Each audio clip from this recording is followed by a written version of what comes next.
மரா கதவை திறடா பாத்துக்கலாம். என்ன போக கூடாது, மரியாதையா வழி விடு. போக கூடாது. ஏன் உங்க குருவோட புட்டு வெளிய விட்டுருமா? உங்க குருவை நீங்க புரிஞ்சு சக்கையாக வெளிய தூக்கி போடல. நவுறா.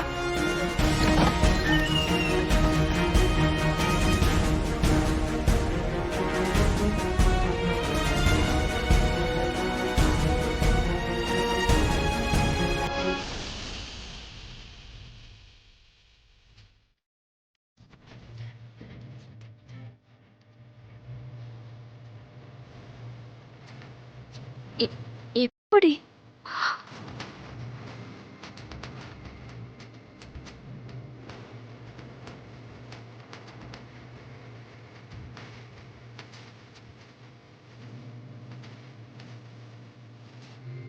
குருஜி சத்தம் போடாதீங்க. குருஜி இப்ப ஆகாய தியானத்துல இருக்காரு. இந்த நேரத்துல யாரும் அவரை தொந்தரவு பண்ணக்கூடாது. அதனாலதான் உங்களை தடுத்தேன்.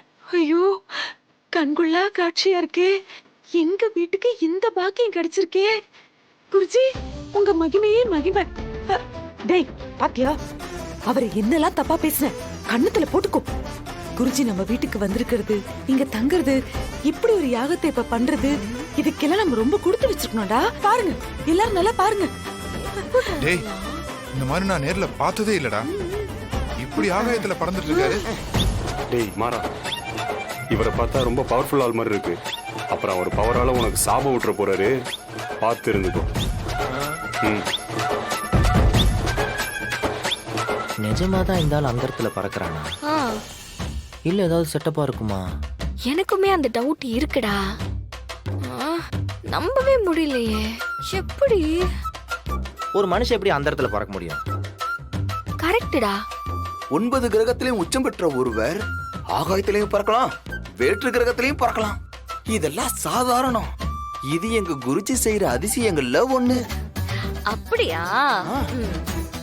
என்ன பண்றீங்க? போட்டோ போட்டோ வீடியோ எல்லாம் எடுக்க கூடாது. எங்க குருஜிக்கு அது பிடிக்காது. ஏன்? அவர் தியான நிலையை பாத்துட்டீங்கல்ல, கிளம்புங்க.